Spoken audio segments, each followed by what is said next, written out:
Presented by Maithili Gaurav.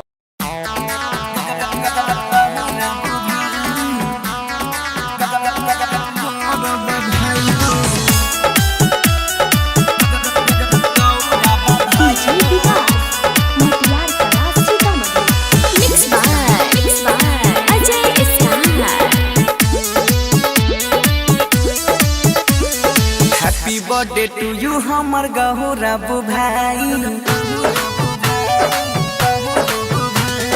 Happy birthday to you हमर गौरव भाई।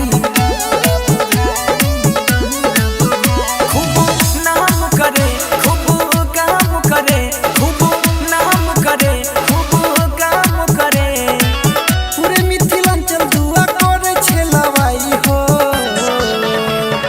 Happy birthday to you हमर गौरव भाई हो। हाँ हैप्पी बर्थडे टू यू हमर गौरव भाई हो।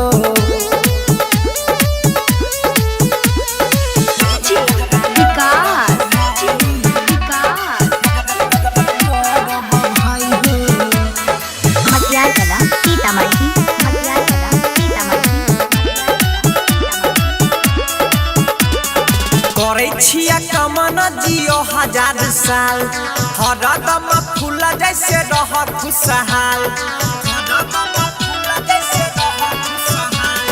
करे छिया कमना जियो हजार साल हरदम फूल जैसे रह खुशहाल। सभे सपनवा तोहर राम जी पुराई हो। हैप्पी बर्थडे टू यू हमर गौरव भाई हो। हैप्पी बर्थडे टू यू हमर गौरव भाई हो।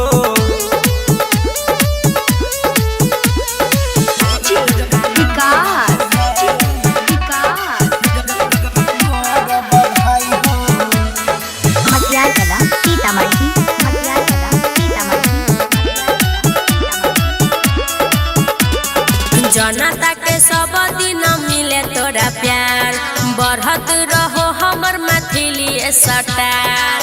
Happy birthday Gaurav ji.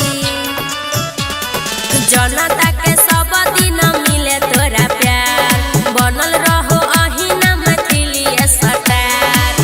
पूरा मिथिलांचल दुआ करे छल आई हो।